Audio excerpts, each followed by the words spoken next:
what is going on to the equation. Stop doing philosophy. Stop doing music. Those are the two things I'm not qualified for. Those are the S tier things you should be doing. Shuf, the thing with philosophy is There's a lot of falsafa involved in it. Wallah. Yeah. Also, we said stop doing philosophy. Yeah, like we literally just said stop doing. Like philosophy. the more you read about it, the more you realize that like some homies really had a lot of time on their hands. The more you read, the less you know. Yeah, actually, that's true. The Monday you read. That's how you do philosophy. Yeah. Hey, welcome back to Kabsa. Your boy Adam. What's happening? What's popping? Episode 255. I got the homie Turks on behind awful. me. I got you. Yo. I got the homie Champs right next to me. Yo. Number one is on a mission somewhere. We don't know where he is. Siberia. The little terrorist. Once again. Astaghfirullah. Eid بخير. Eid Mubarak, everybody. How was eating, everybody? Eid was nice. As usual, with the family, having that couple of days to just engage socially and stuff. It is fun. I do appreciate it, but it is a struggle. And I cannot do this anymore. I just can't. What is this exactly? The constant, like the circuit. The circuit. Yes. Okay. Tell us about the circuit. Rally. Tell us about the circuit. The Eid morning rally. Yes. Morning? It starts in the morning. That's phase one. It's a rally. That's wave one. Yes, exactly. Hey, wave one. You have multiple battles in wave one. Okay. Oof, multiple. Yeah, okay. about 4 or 5. A lot of head-to-heads. Yeah, okay. a lot of places you got to visit, a lot of people you got to see. A lot of the same people that you got to see in different places also. Okay. And then you go to sleep at around noon to wake up at 6 o'clock to start wave 2. Round 2.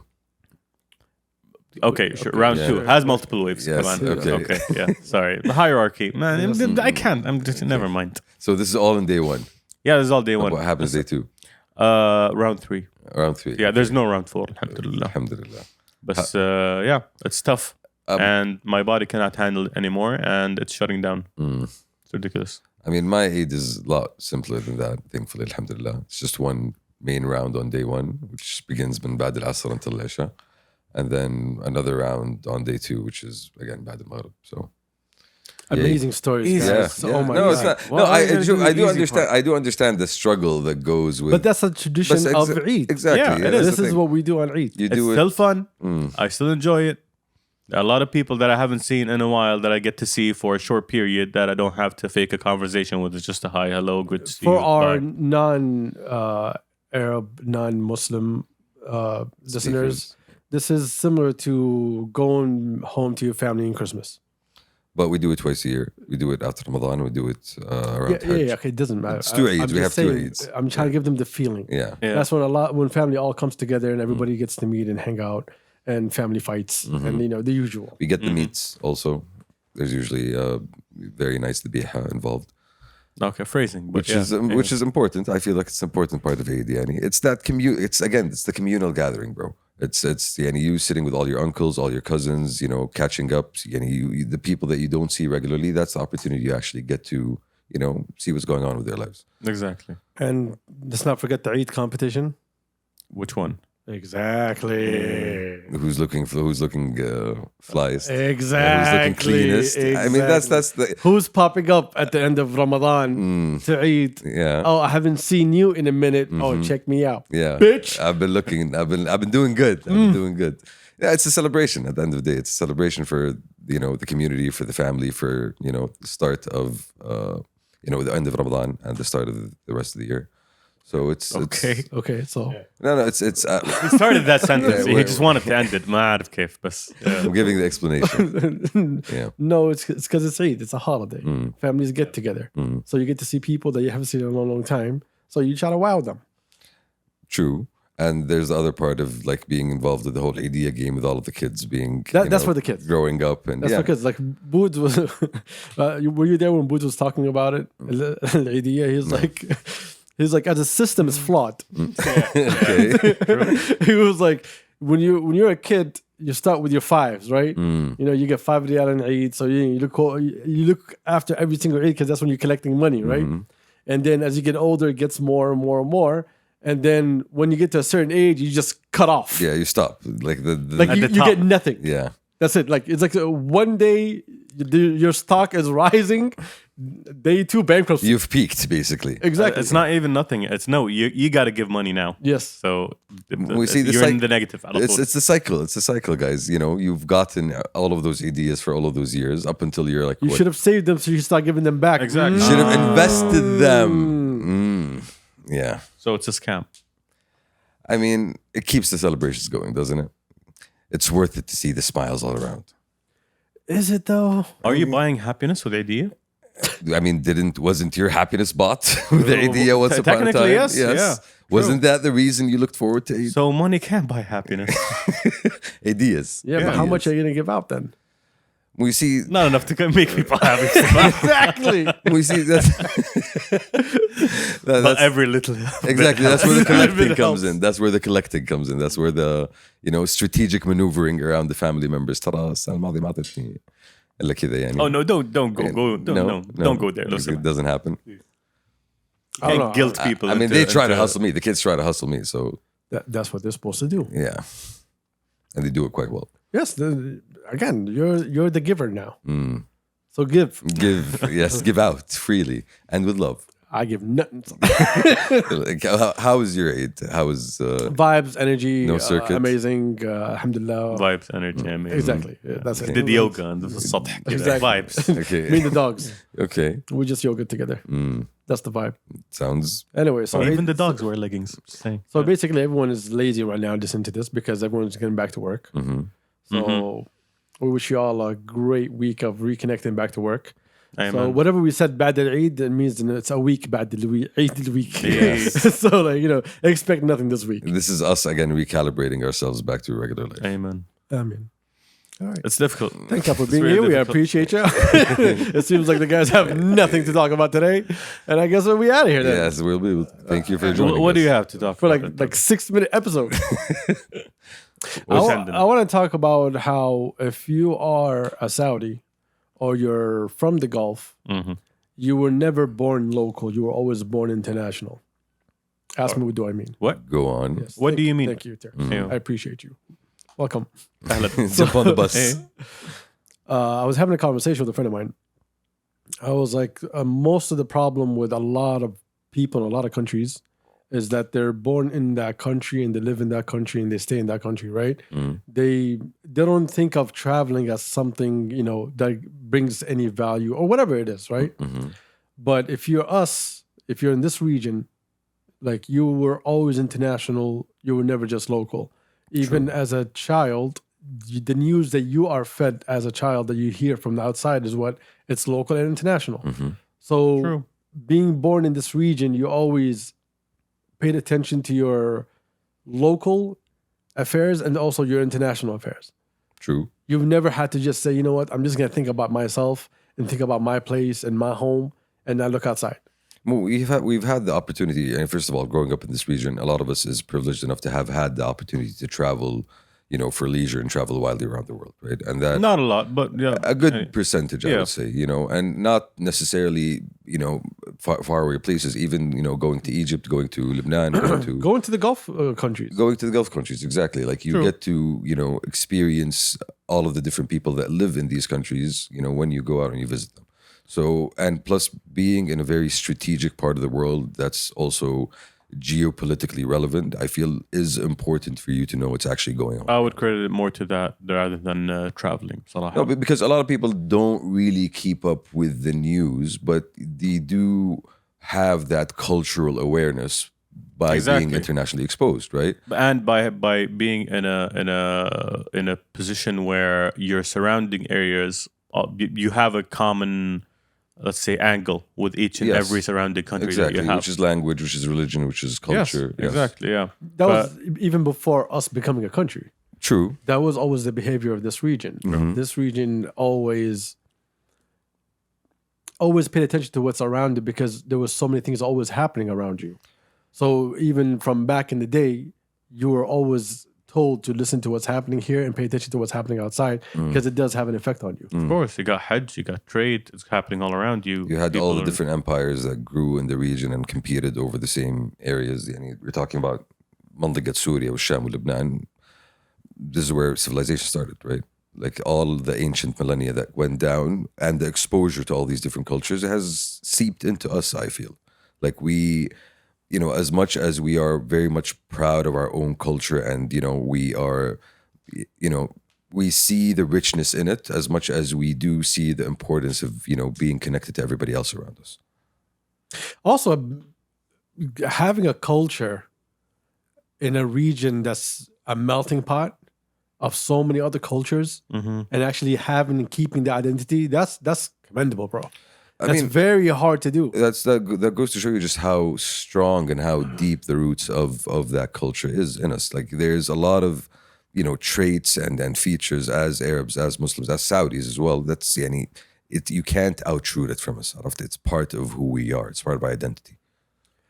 I don't know why you answer me like a CNN, like waiting for another No, question. it's not about that. He answers like I'm supposed to ask him something else. No, it's not about that. Because I feel like it's when you look at our culture, there's a continuation that went on for more than 1,000 years, and that's I think part of why we are able to hold on to our identity so strongly. Yeah, but also at the same time, where we are compared to other Khaliji countries, we also have our own identity.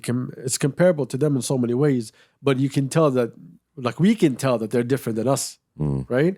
And it's still, that did not even melt into the place that you live in, and likewise for them. But you do have those... Even though we all marry from each other, we all travel to each other's countries, we have relatives, like all of that. We do businesses. Well, I feel like you still do have those broader cultural, umbrellas that do combine us. Yes, you do have your, idiosyncrasies in different places. You do have your cultural, differences. But at the same time, there is that bigger umbrella that, combines all of us, It starts myth-up. And we all wear this because we're all living under the same conditions, right? We all see the benefit of doing this. It goes with shmag, even the way we talk. All of those, they seep into each other.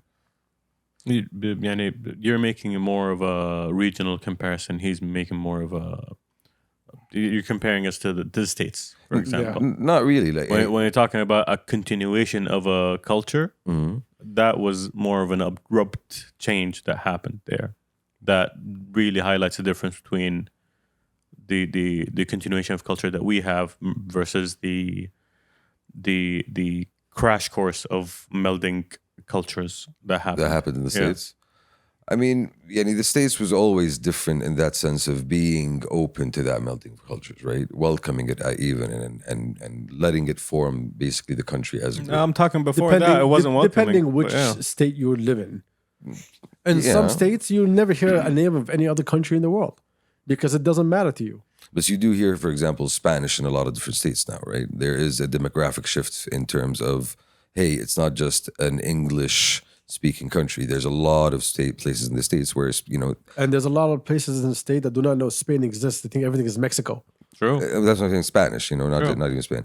The States is different, I think, and unique. It's just, in terms of being such a big country, there's so much going on there that, it's too much to keep track of, much less keep track of the rest of the world, Yeah, in terms of their regional proximity as well. Because the states, like, I go. They got there, no right? name. They got Canada up top and Mexico at the bottom. That's it. No, you're not even supposed to care about any of those. Like, I grew up there as a kid, right? And as a kid, when you're there, living there every single day, the thing that they keep making you pay attention to is local.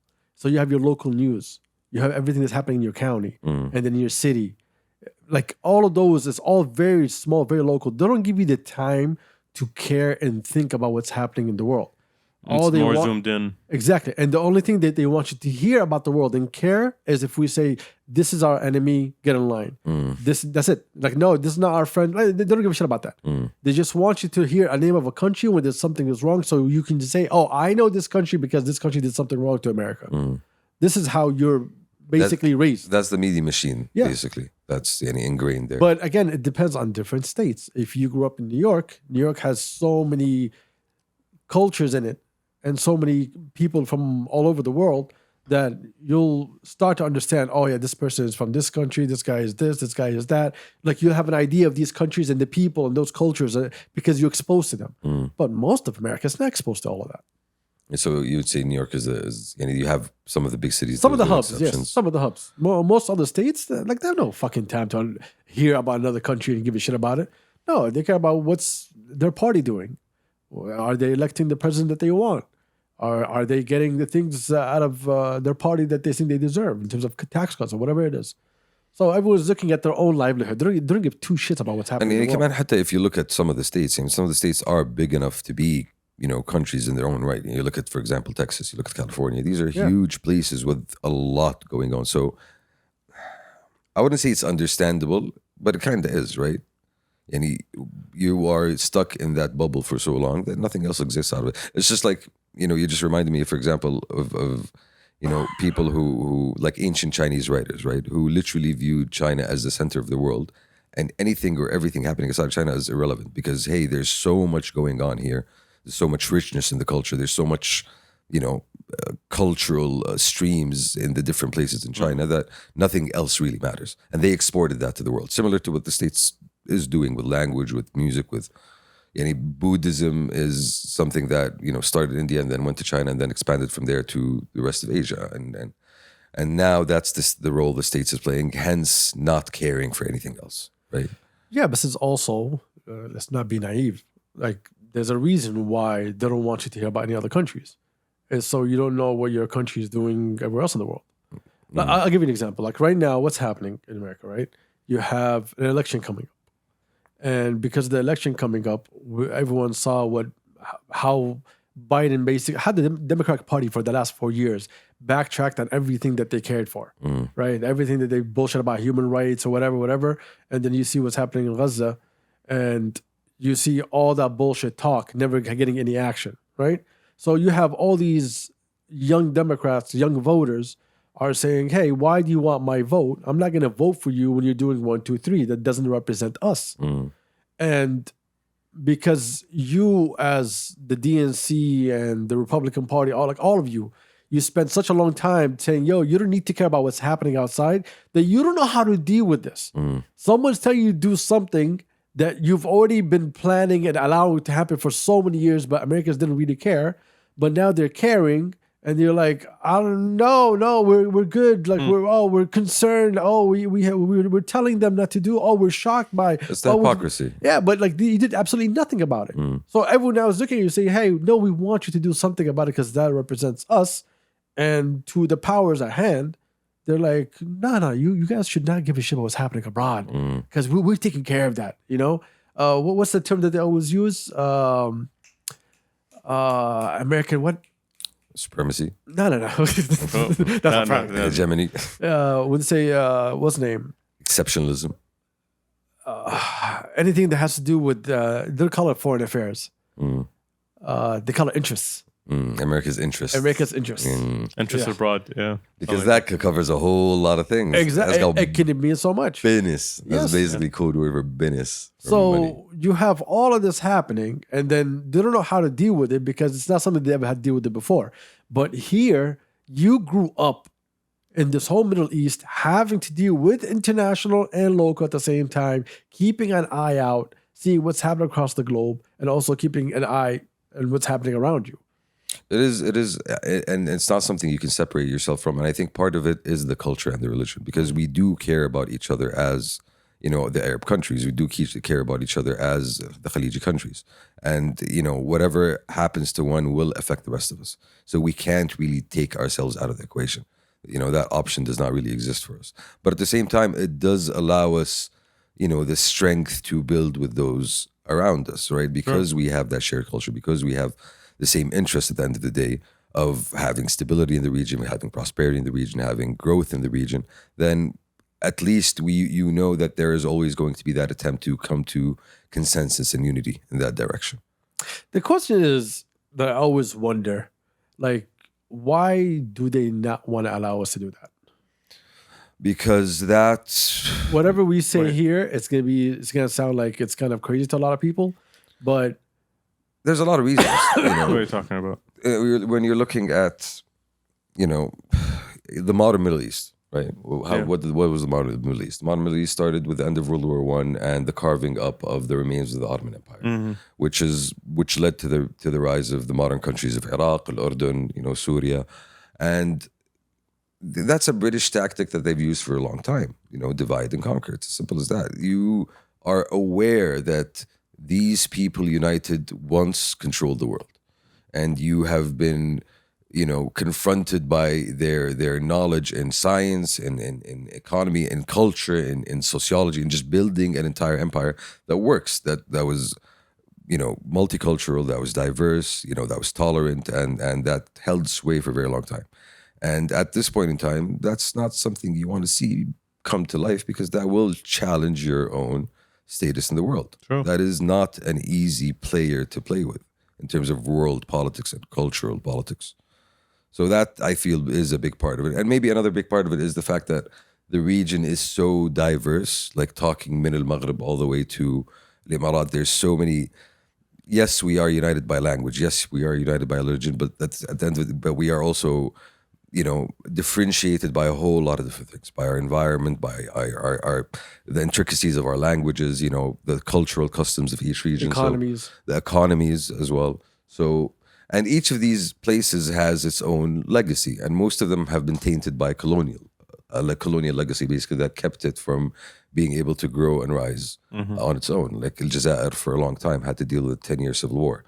Masr for a long time had to deal with, imperialist interests basically fucking it over left and right. So there's a lot of reasons in here, There's a lot of different ingredients in this pot. Yeah, but you already showed that if you don't want to be somewhere, you just leave. But when it comes to leaving our region, it's somewhat of a What do you mean? Like in what sense leave? As a person, yani, or as a state? Look, let me explain to you this way. This is how I always explain America to my friends. When I look at America from abroad, I don't see free elections and the freedoms and all this bullshit that they keep spewing. What I see is that there are two brothers, and these brothers own the United States. And every 4 years, they let the people choose between these two brothers to come and rule them. So once Brother Red, and When's Brother 4 years later, it's Brother Blue. If Brother Red stays for 8 years, you can't stay here anymore. We need to make changes, so they bring Brother Blue. Because when it comes to foreign policy, Red and Blue already agree on everything when it comes to foreign policy. Because Red and Blue are aware of what the interests. They're in the same family. Exactly. Yeah, They already decided, you know what, this is where we're moving internationally, and this is what the plan is internationally. But locally, it feels like you're choosing between two different sides, but you're actually choosing from two brothers who already agreed and shook their hands on what's the plan for the world. That's actually a very good analogy, and it rings true when you look at the state of the world today.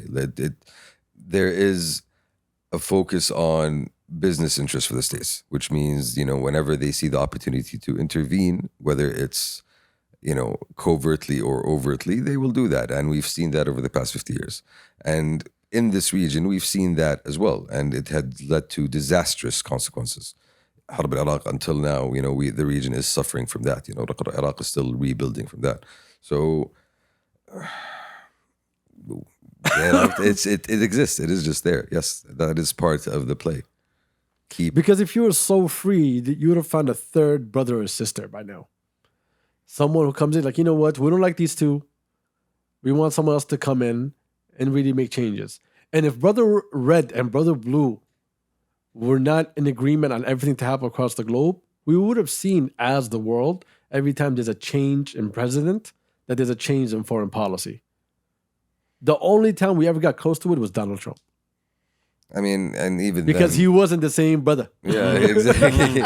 He wasn't in the same club. Exactly. Yeah, he didn't get the memo. Basically, Exactly. These are the things we agreed on. Do you think? See, in that case, do you think there is a possibility for a third brother to come out? I don't think there is. No, there isn't, because they're already The status quo has already been established. They are living in a monarchy that they don't see. They think it's free elections. They think. And the problem, and I think the sad thing, and it's not the problem, is that like when you look at the States and the way that it is devised at the moment, it is not built for you, common citizen. It's not built for you, average Joe. You are not the person being served.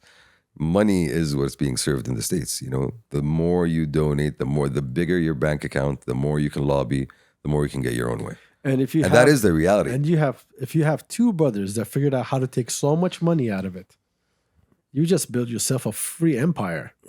So why? A free empire. Yeah, why should I let this? It ain't money... free, homie. It ain't free. Oh no, but I have It's expensive. No, it's expensive. But it's free. No, it's expensive that I will make someone else pay for, which is the taxpayers. But for us, business will always run. We can't be shut down. No, you can't. No, you cannot. You operate the world, do you not? Basically. Exactly. Yeah. So in that case, that leaves us in a position where, hey, do we want to remain in a position where we are dictated to by the whims of the world, or do we want to actually take control of our own destiny? And I think we are very much taking control of our own destiny in that position. Like you see ourselves and our importance to the region and how the leadership position that we have had for such a long time is something that we wear with pride and with strength. And yeah, but you still have a threat. you always had a threat. Yeah, but you still have a threat. You have multiple threats, not just one. Yeah. Well, multiple threats are created by one threat. And if you remove that threat, then everything is fine. But I'll give you an example. 6 months, the whole world saw Israel for the same way, in the same way that we all see it. Right? That we've always seen it. Exactly. It's something that we always talked about. And, this is this is how they behave. This is who they are. And everyone's like, nah, whatever. Shut up, bro. But now for 6 months, the whole world is looking at it every single day. And the superpower that can make all this stop is not stopping. Because it fits into its foreign policy. So no matter what this little dickhead does, they're always going to allow it to happen. Unfortunately. Yes. Very much unfortunately. Yeah, because that's because you can't change it. It serves the interests of empire. At the end of the day, that's what it is. It serves the interests of empire. Having a colonial outpost, in the middle of one of the most sensitive and richest regions in the world is important, That's the stick. That's the problem. That's the stick. So if you look outside, me and you, I think we had this conversation a long time ago. I think I was talking to Kumbaya Shamsi. Kumbaya Shamsi. I think we were talking about weapons of war. With Kumbaya Shamsi. With Kumbaya Shamsi. Yeah. That's very funny that Kumbaya Shamsi has that range. Yes. And so I was telling you were telling me like, yo, what if we didn't have any of this? What if we all took diplomacy or some shit like that? I don't remember our conversation. Some Kumbaya shit. Yes, it was some bullshit. And I was with the stance of, no, you need military weapons. You're always going to need military weapons. Because even if you want to be kumbaya, you need weapons to protect you so you can stay kumbaya. Yeah. It keeps you kumbaya, basically. The bigger my stick, the more you are, wary of fucking with me, basically. Yeah, there's going to be no time in our lifetime that we're going to see military weapons just disappear. We see that's what Kumbaya Shamsi hoped for. But unfortunately, Kumbaya Shamsi learned better. And, he has realized that now sometimes weapons are a tool of peace. Which is kind of weird. The contradiction, the paradox. Yeah, I mean, if Russia didn't have nuclear weapons, Russia wouldn't exist right now. And not just that, yes, the Cold War existed. Yes, there was a lot of conflict in a lot of places around the world that flared up. Afghanistan, Angola, Cuba, Masr, But at the same time, the fact that they both had nuclear weapons is what kept them from starting World War III. Yes. Mutually assured destruction. Mad. Look it up. Just finished reading a nuclear policy book, so I'm up to date on that. And that's the same problem we have today, right? Like you are not going to be able to extract, this colonial outpost, or at least change it because they have that same stick, whether they admit it or not. Look, right now, what are we watching? What's happening in the world right now? We're watching Iran saying, rar. That's what it's saying. It's saying, oh, Israel, you hit us. You hit our embassy in Syria, so we will, rar, attack. And everyone was like, oh, finally Iran is entering the scene or whatever. Finally, Allah yastar, astaghfirullah al-azim. Okay. I'm looking at it and I'm like, okay. Like we know, anyone with common fucking sense knows there's no way in hell is Iran going to war with Israel right now. There's no way. There's no way. There's no way. Keeping in mind, It doesn't have the air power. It doesn't, even if it's going to move its troops on the ground, they're going to be bombed in the middle of Iraq before they even make it to Lebanon and Syria. and keeping in mind, this is the same Israel that's been bombing and killing, By the way. bombing and killing, Bombing, by the way. bombing, Yes. okay, Iranians for a long time without Iran doing anything about it. Yes. So now, how are they going to retaliate? Are they going to shoot them down with 100 missiles? Like, what are you going to do? Like, this region is already like cut up into pieces because of you, and now because of the both of you, actually. Okay, both of you are the main reason for I don't know how long that we've had bullshit in our region. The disharmony, let's call it the disharmony that's happening in our region. And you're watching the superpower saying, you know what? Well, this plays into their interests, يا See, keep them, اشغلهم بنفسهم, خلهم حايسين في نفسهم, basically. That is unfortunately the play for, if you don't want order, then create chaos. If you don't want people to build, then allow destruction to thrive. You allowed it. You are allowing it. You are giving it cover on a day. You are still sending weapons. You are still sending money, and you still have consensus across the political spectrum where everybody's saying, hey, yes, this will continue to serve our military industrial complex interest. That's not going to change. Where else are we going to test our new weapons? Exactly. Where else are we going to? And unfortunately, it's just, and when you look at where we are today in terms of the history of Al-Arab, like we have gone through a lot to get to this point. There has been multiple wars. There has been multiple nations jumping in and sending troops and trying to resolve this issue. But, we've come to realize at some point that, hey, let's try something else. And it seems, unfortunately, that something else that we're trying is not even working. Like even that that path of peace that we have been promoting for such a long time, That's what that's what happens when you deal with warmongers, Abdul. Well, that's the thing. You get the U.S. out of both pictures, and both wars end. You see, and that's the thing. When you look at, even when you look at Iran, like what is one of the founding principles of the Islamic Republic? Fuck the U.S., right? And why fuck the U.S.? Because they've had to deal with their own 100-year bullshit policy of let's be honest. Imperial Iran and the intervention. U.S. are in the same bed. They've been in the same bed. They gave Iraq straight to Iran, bro. They've been in the same bed. It's just the U.S. How are we gonna sign a nuclear peace deal with Iran if you're such bad enemies? And if you hate the U.S. so much, why would you trust them all of a sudden? So Let's not play the game of like, yo, Iran is by itself. No, bro. Iran, when it bombed Baghaik, right? And Houthis were saying, oh, we did it. We all know that Houthis is not capable of doing it. But the U.S. saw Iran do it. did nothing. They did absolutely nothing. They've been in fucking bed. It's just the U.S. is deciding when do I want this 10-year war with Iran so I can make more money off of military. It hasn't decided yet because it was always thinking about China, and then Russia became annoying as hell again. So that disturbs them. And now since you're becoming annoying, and I want to go after that guy, I got to deal with you. But I'm saving you for later on so I can save up some money. Like, I think we said it like during Eid. I was talking to you. I was like, there's a difference between political science and political engineering. This is political engineering. Say that again. Political engineering. Okay. Like this, Ukraine has been in play for a long, long time. They didn't just wake up and decide on it for like 2 months in advance. No, it has always been in play. Iran, everything it's been doing has always been in play. Everything this is political engineering and financial engineering at its fucking best. And you're watching something, and you're like, why isn't the world reacting? No, because there's a plan for all of this to happen. No, but so even when you say why isn't the world reacting, who are you expecting?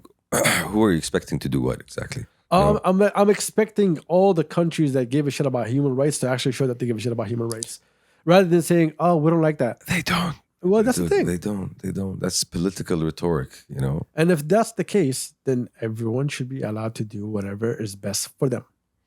There's multiple things I just want to respond to here. It's first is you just reminded me of an image of like a cat playing with a mouse, basically.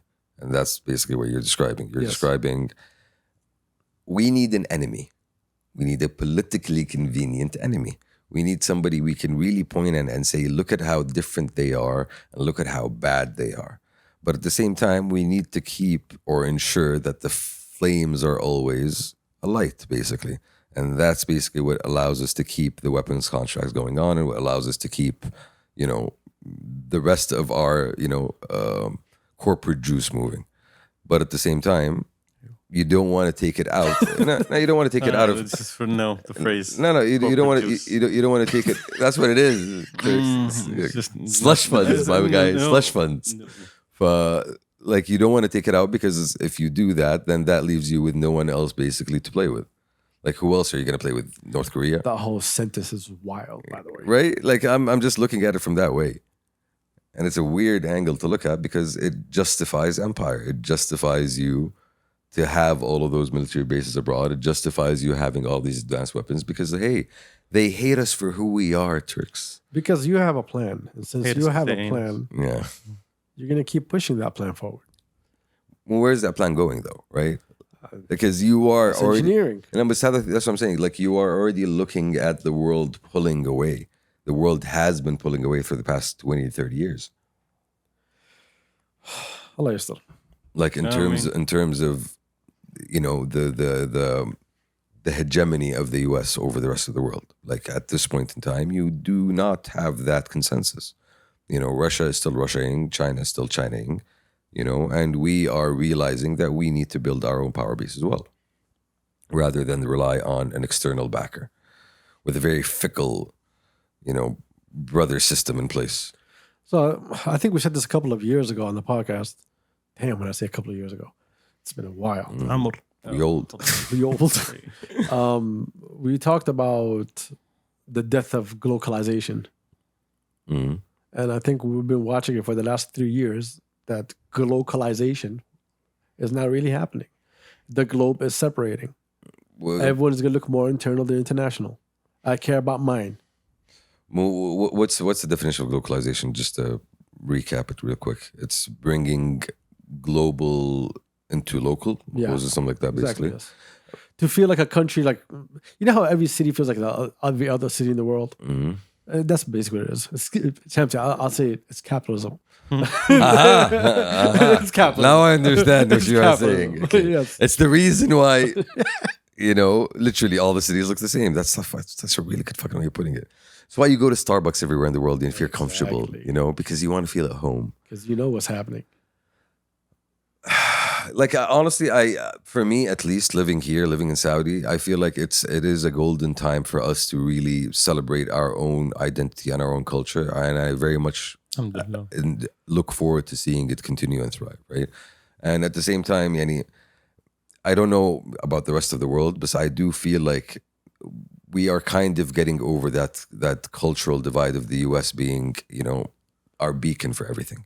It's no longer the beacon for a lot of people around the world. Oh, it was never the beacon. It was just the marketing was so good. Hey, but and Which people made it the believed beacon it. for a while, Exactly. to be honest. People believed it. People swallowed it. Yeah, and you're conscious.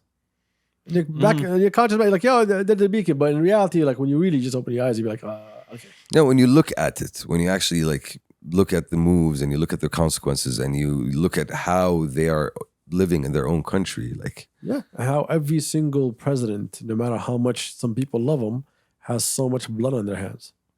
It's crazy. see, and there's an interesting thing that I read a couple of days ago. Somebody posted something that was talking about, and at the end of the day, like the US and Europe, they come from a Christian mind, and that Christian mind, once upon a time, had a very important part to play in terms of the missionary work that they had in their own, core beliefs as, hey, we are right and everybody else is wrong, and we need to go teach them how wrong they are and how right we are. Talking about the Gothic era. No, and I'm talking about the whole, how the US became the US, how, they sent missionaries all across the world, and that same spirit is reanimated today in terms of the rhetoric of, hey, liberal values, hey, human rights.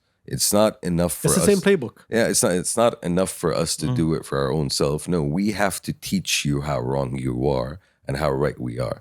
And I think the world is not buying that message anymore. That's where I think we are. And Like that's I told you the separation, the of glocalization, the death That's of it. glocalization. That's it. It's done. We no longer look at you as anything, not even in terms of entertainment, not anything. They still are, but we are also aware of the importance of building our own, initiatives, building our own communities, building our own voice. No, see, what they did was like Netflix and all these other streaming platforms are all just tools to the US, right?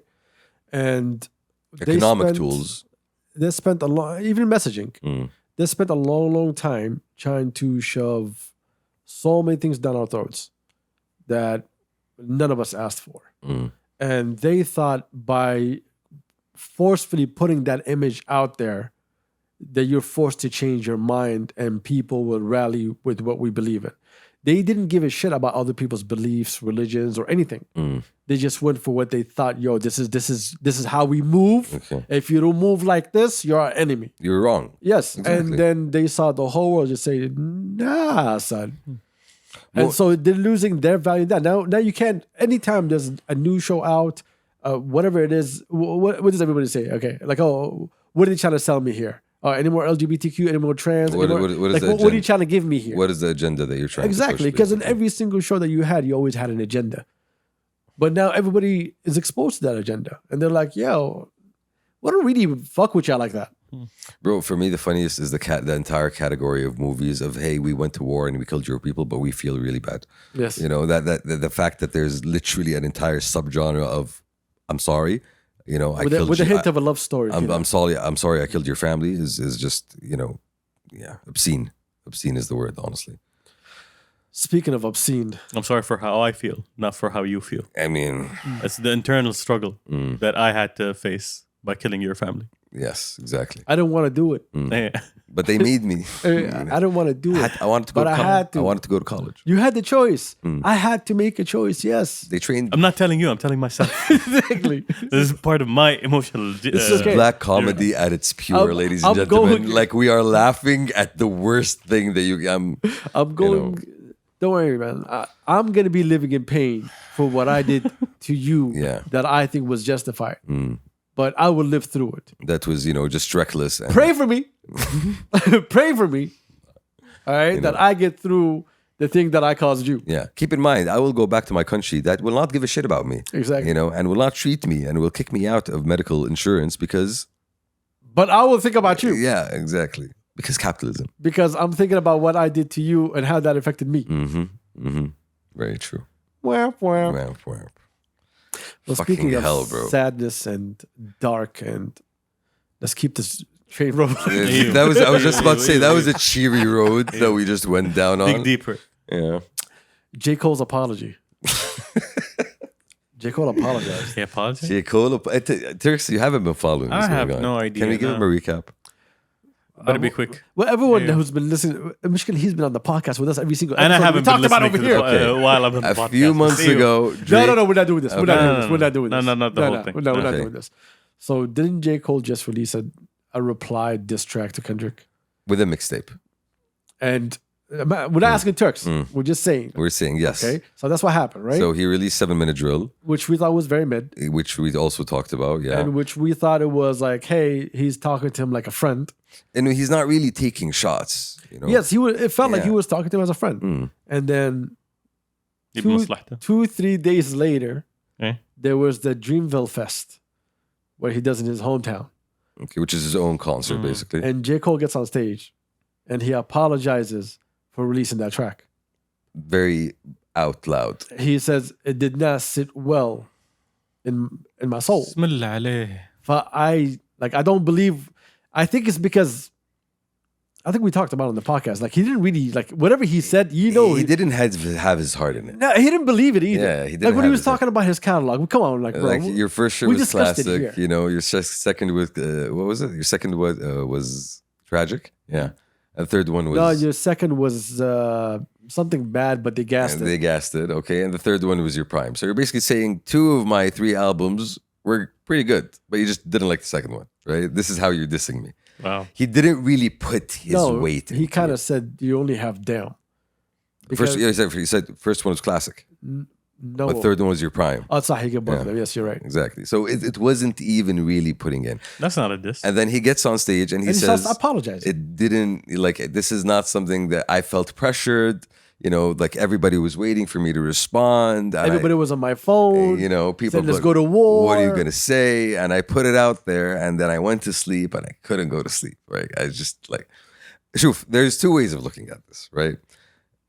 As a rapper, you just like shot yourself in the foot. You know, you just did the worst thing that you can do whilst in a rap battle, right? Whilst okay. in a rap battle. Like, No, no. we're sticking with whilst. Whilst, okay. Yes. As a person, So he, you know, he ended his diss with, I'm sorry. yeah. Okay. I didn't mean it. As And I'm sorry. and and he actually said, like, during the concert, he's like, yo, I'm gonna pull it off the streaming services, which he hasn't yet, but he said it. Like, I'm this is how much I don't want Sounds to like be out there. marketing, but okay. Okay. Also could be a very good way of looking at it. But the second one, as a person, like this kind of sits with J. Cole's persona, right? The personality that he's been showcasing, the person that he's been becoming over the past couple of years. Good. I'm glad that we got here. No, but it's not, Because that's where the conversation is. yeah. Because if you're a J. Cole fan, you know that he was about positivity for a long, long time. Yeah. Right? we said it here. Yeah. He's like a college counselor. Like Yes. he's like Yeah. the conscious rapper, Right? You know, Yeah. conscious Not rapper. a conscious rapper. He was like, The cool college Love counselor, yourself, bro. exactly. you You know, know. support your, your city, support your people, be friends. You talk about mental health. Don't fall in love with false prophets. Don't follow the money. That's what he was always preaching. Mm.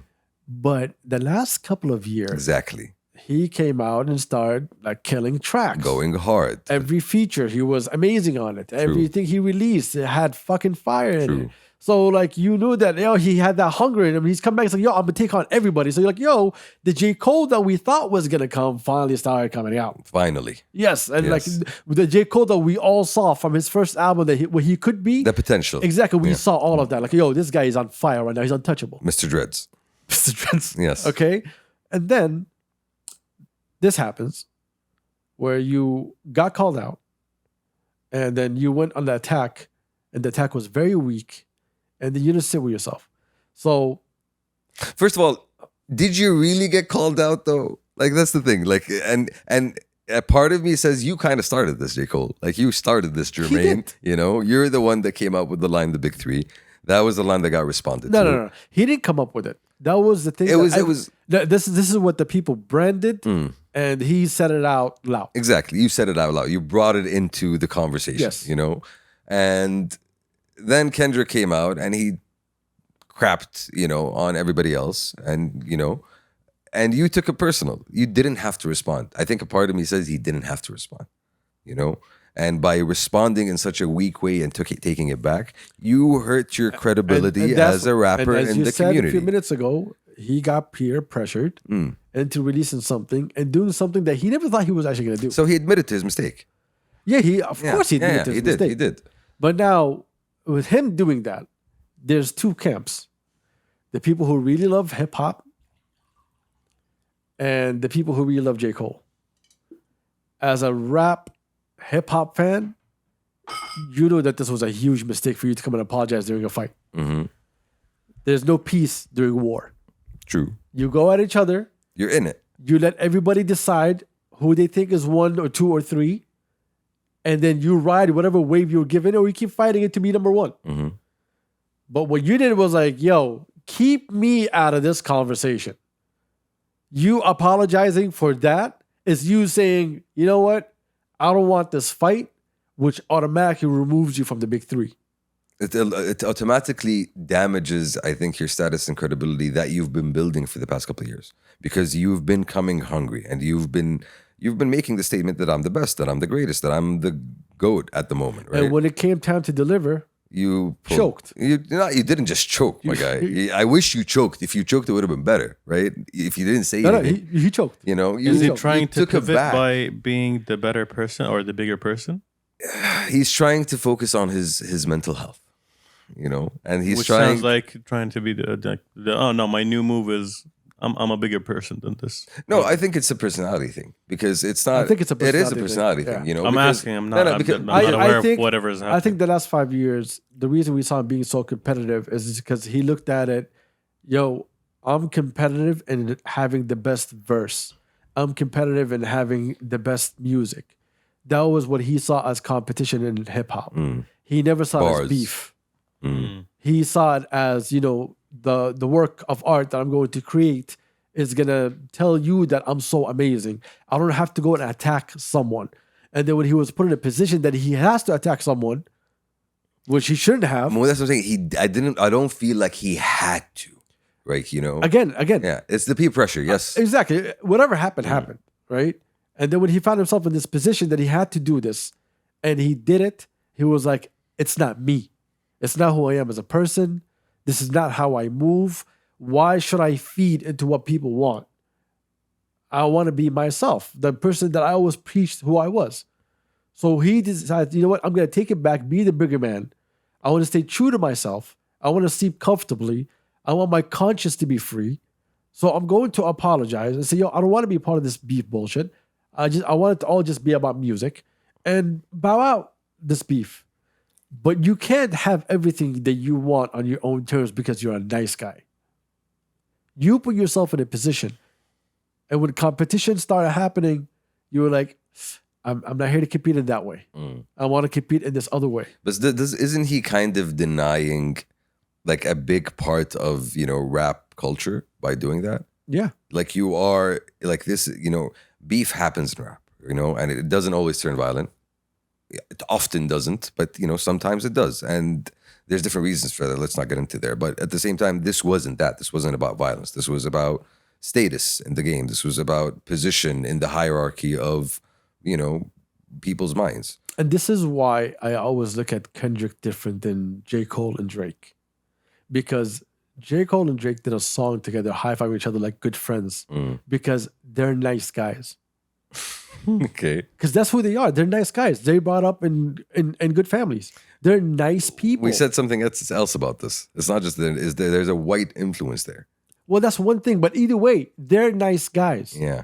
Because they're nice guys, they did a track together saying we're the best. Because they're nice guys. High five. Yes. Yeah. And then what did the person that grew up loving rap did? He came and took a shit on that party. Why? Because that's what you did in rap. Exactly. In rap, you didn't say we're Betty's, we're all number one. No, you went to take a crown. You claim it. No, you can claim all you want. You better snatch it. Yeah. And he came and he's like, yo, fuck your party. Let go of each other's hands. Okay? I will go to the room and I'm going to crash this party. And that's what he did. He came in with something that we all relate hip hop to, which is that I'm number one and I'm going to tell you to your face I'm number one. And there's a Drake leak that just came out. We all heard. We just heard. We don't know if it's official or not yet. It's a leak. And if this is the official leak, giving Kendrick 2 bars, okay, cute. He went at Future, he went at Royce, he went at Kendrick, he went at everybody, right? So this is like a group track of him going at everybody. Yeah, Kendrick doesn't give a shit about that. Everybody else here doesn't matter. If you want Kendrick, you only have to look at Kendrick. Because Kendrick's only looking at you. He doesn't give a shit about everybody else. They don't matter to him. Because he knows he's already a monster. So the monster is coming after you. This brings us back to the question that you were talking about a while ago. Since we spoke about this recently, you mentioned that you didn't think Drake would respond because, hey, he's part of the machine. He's part of the media machine. The business won't let him respond. And like what we said, we don't know if this is true or not. But we have heard from, a lot of people who in the game that talking about, That there's a track. Both camps are preparing tracks and both camps are preparing to respond to each other. And if the machine is going to allow Drake to come back, let's see how long that happens. Because Kendrick doesn't need limits. He doesn't need to be told, yo, this is where you need to stop. It's Kendrick. And this is hip hop. You know what time it is. And not just that. Kendrick is someone who grew up in a rough neighborhood. He did not have an easy childhood. He has that, I think, fight in him. Exactly. That fight that you didn't Never have. mind his childhood. That just him having that dog in him. Exactly. That's the scary part. And this is why, okay, Drake is put in a position that he has to respond. Drake, I didn't think he should respond. You didn't think he should? I don't think he would respond. Yeah, that's different. Okay? But he should. When someone gives you a whole verse. Yeah. When someone's calling out my album name. A guy who's like really attacking you. Yeah. Right? I mean, it's going to happen. And it's been something that's been happening for a while. And look, here's the thing. Even if Kendrick wins this is not going to remove Drake from being in the top spot. I mean, he will have the number ones. He will have the album sales. He's He more will have international than anybody else. You're not going to remove streams. him. Yeah, the era of killing a rapper does not exist anymore. It just doesn't exist anymore. But it will show that in your history that you took 2 L's. And Pusha and Kendrick. That's what he's going to show. He's going to be a chink in his armor. That's all it's going to be. But people are still going to listen to Drake. People are still going to enjoy Drake's music. He makes the best music that everyone can around the globe can digest. I mean, so I think he's always going to be Drake. I don't think it's going to change anything in it. Like, do you think is it going to change anything for J. Cole, for example? Like him apologizing? Yeah, J. Cole needs to disappear for a minute. No, By the way, his last album wasn't supposed to be called The Fall Off. Yeah, I think we're already there. Shuf, if he drops a classic with that, honestly, there's nothing that's gonna like I just said. If you look at Drake's history, you're gonna say he has 2 L's. We don't know how this is gonna happen right now with Kendrick, but let's say he doesn't respond to Kendrick. We're gonna say he has 2 L's, but that's Drake, and J. Cole is gonna have an asterisk. Bowed out. Yes, basically. To Drake, it's much better for me to ignore it than to address it, and y'all can decide how you feel about that. But to Cole, I respond and apologize and pull myself out. That whole thing together is what the fuck are you doing? See, that's the thing. Here, there's the rap fans that are gonna say that exactly what the fuck are you doing, and then there's rap fans or the J. Cole fans that are gonna say, hey, you know what? I respect what you did. That's a big boy move. You know, it is a big boy move for him, obviously. But the rap purists, your fan base is gonna accept it. Yeah. The casual listener is not gonna accept it. I think the rap purists are not gonna accept it. The casual listener might not care enough, you know, to actually accept it or not accept it. Like, thank you for including me as a Exhibit A. I'm calling you a casual listener. Yeah. Even the casual listener knows that J. Cole apologized. He didn't until we just told him. Well, now you told me, so now I know. Yeah. How do you feel about that, Turks? Nothing. Okay. Like, okay, طيب. So no, it's just part of Kendrick's still best. Okay, طيب, done. Again, it's just the fun part, at least for rap fans, is the competition element, you know? Yeah, I know. You have been wanting to see this matchup for such a long time, you know? But I stopped listening to J. Cole for a while. I still listen to Kendrick. But I don't know. There is no competition to me, Anna. It's all about Kendrick. بالنسبة لي أنا, yeah. I just want good music. I mean, we're getting that. We're getting That's that. all I want. Yeah, I just want good music. No, Without honestly, apologies. Without apparently. apologies. Yeah. No, Just give me good music. Every era had its defining rap beefs, right? Tupac and Biggie, Nas and Jay-Z, 50 Cent and everybody. you know, 50 Cent and exactly everybody. So, and this era hasn't really had one. Like the closest we got was Drake and Pusha. We're beyond that. We're in a world of positivity. We don't have beef. We have tofu. We don't fight each other anymore. We understand each other's struggles. You We sound like understand each other's traumas. Rappers go to therapy now. Well, that's kind of the We've grown up that's the route as J. Cole took. an international society. the streets didn't grow up.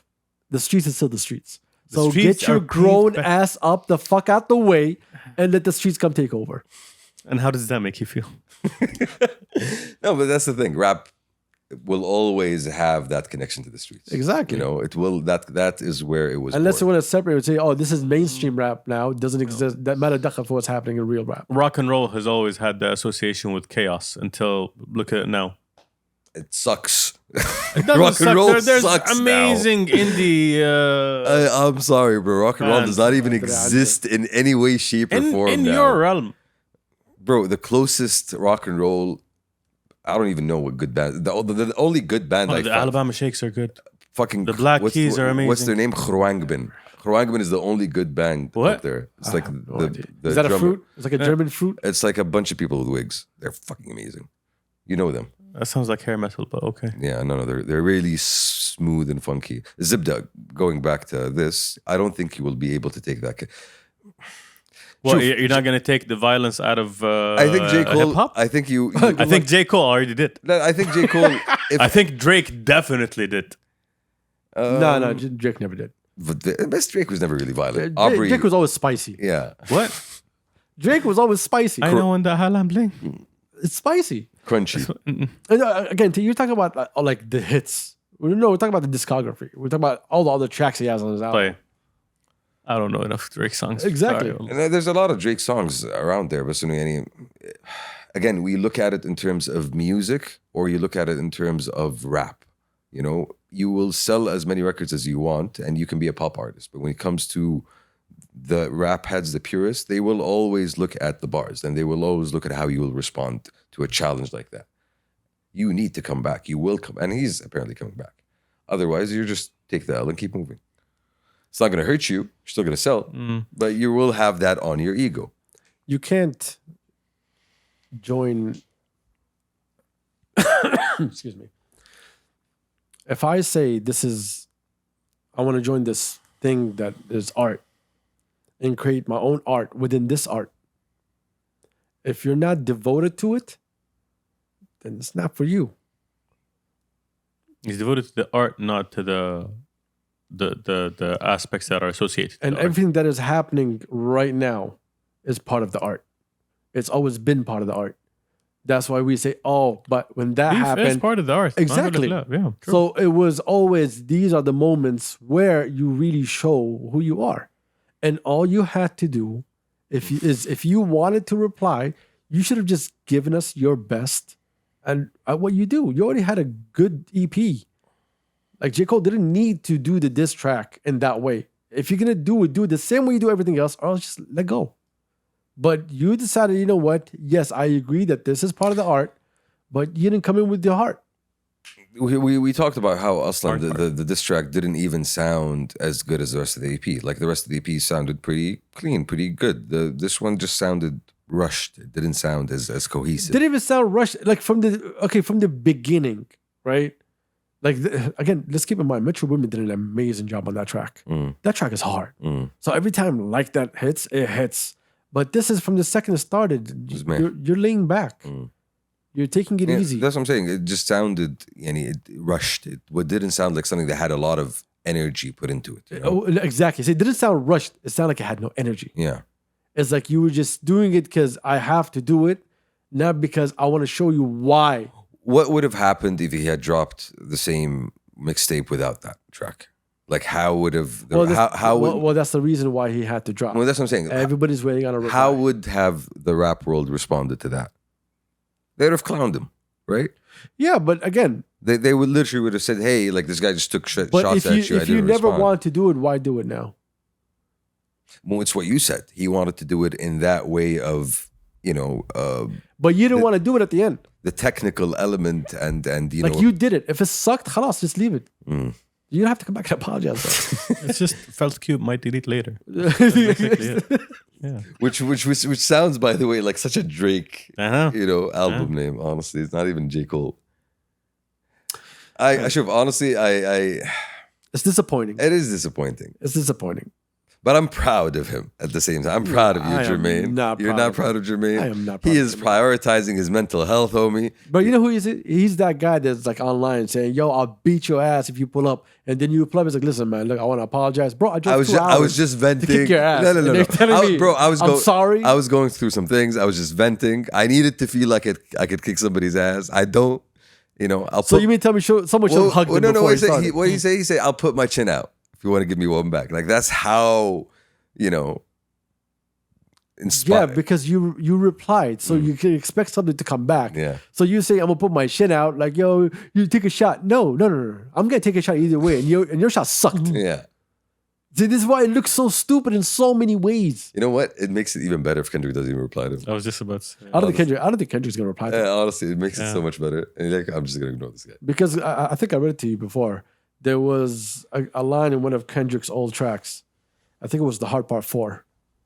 Let me see if I got it. I got it somewhere around here. tiptoeing around my name, you're lame. And when I get at you, homie, don't you tell me you were just playing. This is from the Hard Part 4 in 2017. Yeah, it's been a while ago. Predictions. Like the guy said it. Oh, I was just playing, K-Dot. Come on. Nah, homie, this rap. We don't play in rap. Exactly. You don't play in rap. If you're coming You at know somebody, Kendrick's energy from 10 years ago. Since that verse on Control, Big Sean's track, since that verse, you know exactly what time it is. He told you hip-hop is competition, and you know what time it is. So you know if he's going to reply to you, he's going to compete. So you should have came in super competitive because you know what he's all about. And that's why we have to wait and see. We have to see what Drake comes up with. Because I know Kendrick is biting. Kendrick is just honestly, he's just waiting to see the response. Kendrick is just getting love by sitting back doing nothing now. No, I love the position he's in. Like he is the instigator of this. He threw the cat among the pigeons. And now the pressure is on you. It's no longer on me. It's been on you. I did my part. Now it's on you. Now you're in a position of what are you going to do now, Drake? So that's why it's very interesting. It's a very hard position to be in. And honestly, like going back to the leak that came out, the Drake leak, the fact that he is responding. So basically, Future and Metro Boomin dropped another album called "We Still Don't Like You," which had more people jumping in and apparently taking shots at Drake, and that's what he was responding to. Allegedly. Yeah, allegedly. And again, keep the focus on Kenny. No, don't lose track. You know, if you do not respond to Kenny, then it's an L. That's why it's interesting where Drake is at. Drake now is looking at everybody that hates him like, yo, why are all these people hating me all of a sudden? Right? Maybe because you suck. Anyway, it doesn't matter. Yeah. But these people hate you. And now you're looking at everybody. You're no longer looking at one person. You're looking at everyone. And that's what's going to make you lose the battle. You can't take on everyone. Well, you're going to give me a whole track of giving everyone a bar of trying to talk shit about them? Okay, cool. And what? And what? He'll drop an album called "Y'all Hurt My Feelings," you know, and it's gonna have names, you know, to Curtis. He's gonna sing the whole album. Yeah, exactly. To Curtis, to Kendrick. Oh, that's gonna be fun. It's not gonna be fun. It's a fun time for rap. It's still a fun time for rap. It's an exciting time. Yeah, What's the Kendrick track called? like that. Like that? Find it on all streaming services, folks. You know, Wallah? it's not been taken off. Bro, that track has been out for like 3 weeks now. It's not on Spotify. It's on It is everywhere. Spotify. Oh It's a my Future God. track.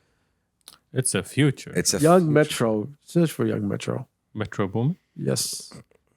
I love how we're educating him about this after we're done with the conversation. And he's been here for the last 3 episodes while we were talking And about it. I didn't care whatsoever about it.